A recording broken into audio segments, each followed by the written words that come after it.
Sa mga nakatirang mag-isa dyan o sa mga tumitira sa condo at ayaw nyo na maraming hinuhugasan, meron ako masasuggest para sa inyo. Meron akong nakitang murang non-stick pan. 149 ko lang siya nabili. Hindi sponsored tong video na to. Gusto ko lang talaga siya i-share sa inyo. At ito, nakailang gamit na ako nito. So sa video na to, magluluto tayo ng fried rice. At kung ano lang nakita ko sa leftover sa ref namin, yun lang din yung gagamitin ko dito. So merong egg, tapos lagyan mo ng mga tirang kanin mo, tapos kung ano pang gulay na meron ka dyan. Kagaya nito, meron pa akong corn at bell pepper. Pero kung may onion ka, lagay mo na rin din.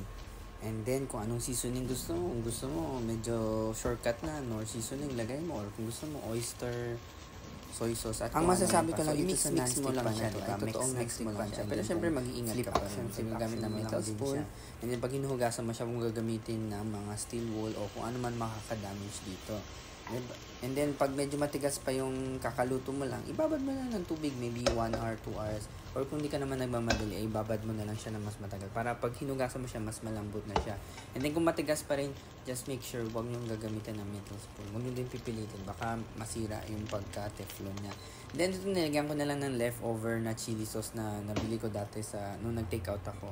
Alam niyo naman, ganyan naman ang fried rice, diba? Kung ano lang natira, and then busog na tayo. Solved na, diba? Mga cheap meals for students, diba? Or mga living alone. Check mo lang yung yellow basket kung gusto mo rin mag-order nito.